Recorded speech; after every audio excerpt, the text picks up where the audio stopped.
Uwabatinyutse ibyago byose naza kurikire umwami Yesu najya murekesha iyo migambi ye yo guca mu nzira ijya mu ijuru najya murekesha iyo migambi ye yo guca mu nzira ijya mu ijuru ntabwo azacogozwa n'incamugongo abazimubwira nibo bazagwa abanzi be bose nibamugarura mu nzira hisemo ijya mu abanzi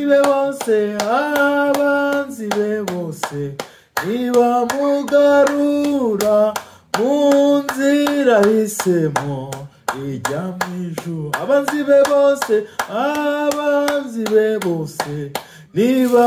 nibamugarura mu nzira hisemo ijya mu ijuru mwamujya undindisha umwuka wawe mbone kuzaragwa kubaha iteka have wabwobawe nimunyihorere namara majese kujya have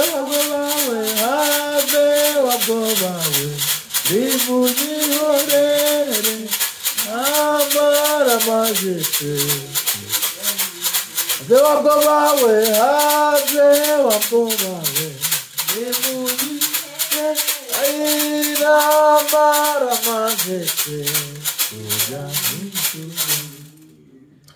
ntabwo azacogozwa n'incamugongo abazimubwira nibo bazagwa abanzi be bose nibamugarura mu nzira hisemo ijya mu abanzi be bose abanzi be ene abotaya firemo ari mu nzira hisemo ijya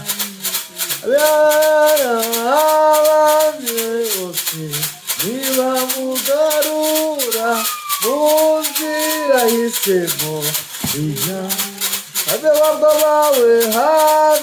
wabwobawe nimunyihorere namara majese kujya mu have wabwobawe nimunyihorere namara majese kujya mu ijuru. Haleluya, haleluya, haleluya. Abakunzi ba Icyo TV turabasuhuje tubifurije igitondo cy'umugisha abantu baherereye mu bihugu hakaba hari mu gitondo nabandi bageze ninjoro bageze ku mugoroba katubanze twasenga iki kiganiro tugishire mu biganza by'Imana tugiye gusobanura kurota ubona igikeri hari abantu barota bakabona igikeri bagishize ku muryango kiri mu cyumba kiri mu biryo igikeri meze cyabaye igikeri tugiye kurota izo nzozi igikeri kivuga iki mu buryo bwo mu nevo CNE bwo mu mwuka wakoze kuturinda Kristo wakoze gutanga ingabo nyinshi zigapfa tugushimiye neza yawe tugushimiye kujya ubana natwe uyu mwaka wabanye natwe kuva mu kwa mbere tugeze mu kwezi kwa 11 nuhabwa icyubahiro waturinze impfu amaksida imigambi ya Satani niwemeye ko dukorwa neza ko taya vosi n'isoni nabwo wemeye ko abanzi bacu bavugiriza impundu kunesha watuzamuriye ibendera ryo kunesha ry'ubutsinzi waduhagazeho turindira ibyacu n'abacu watubereye Uwiteka utubera umujyanama utubera umurinzi utubera igihome nuhabwa icyubahiro nanone twageze kuri izi mikoro za Icyo TV ubane natwe mwuka wera tuganze imbaraga zawe nizumvikane muri iki kiganiro ibitavuga Imana byose nibiceceke n'ibyatwibagiza byose dutesha agaciro tarabo mu izina rya Yesu mwuka wera akora imirimo n'ibitangaza mu izina rya Kristo Yesu abazumva iki kiganiro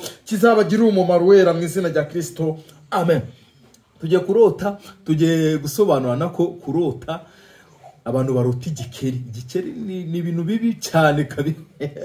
Hari umuntu nahoze numva aka audio ke yampaye uburyo yabirose ngo yarose igikeri muri kureba hano kiri nka hano mu myanya y'intoki hano hagati ngo cyaracukuye sinzi uburyo yagize kivamo yarari kubibona mu nzozi ari kubibona mu yerekwa none hari igisimba kiraho hafi ngo gihita kikimira. Igikeri rero hari abantu bakirota ndabizi.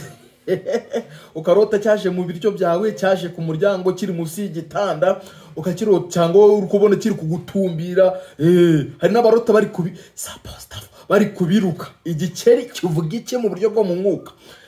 Uwo wamaye izo nzozi icyo byari bivuga ni imyuka mibi bamuhaye yo kutagira ikintu afata mu biganza bye. Abyumvishe? Mbese no kuvuga ugashaka gucuruza bikanga icyo washaka cyose hariho nabo basigu babahu urukeri rw'icyangiro.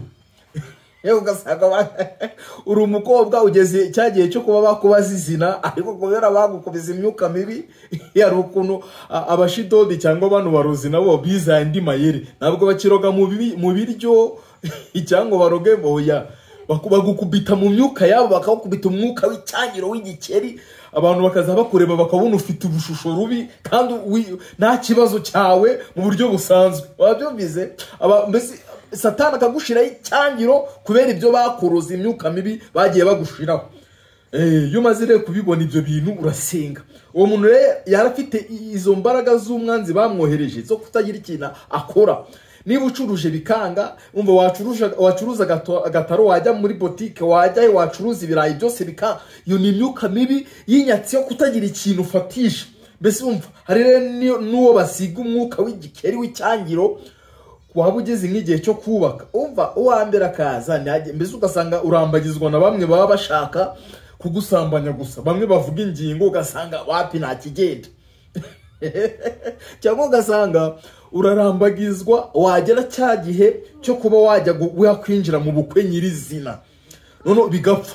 Hari nabo ubupfa hasigaje icyumweru kimwe hari nabo bupfa kuwa gatandatu. Ni imyuka ariye biterwa n'imyuka mibi ya karande zevo kotapose baba baragiye baguterereza. Umwuka w'igikeri ni umwuka mubi cyane.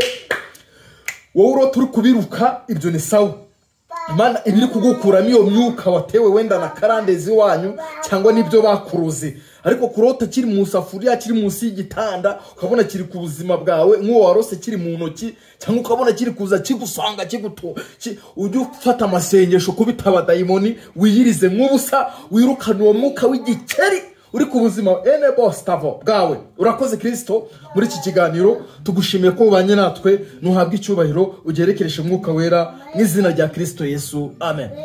Abakunzi ba Elayo TV mukomeze mukore subscribe abatari bayikora abahageze bwa mbere undi mujye musharinga n'ibiganiro bigeze aha. Nimero yacu ni 078 414 998 Imana ibaho umugisha. Shalom shalom.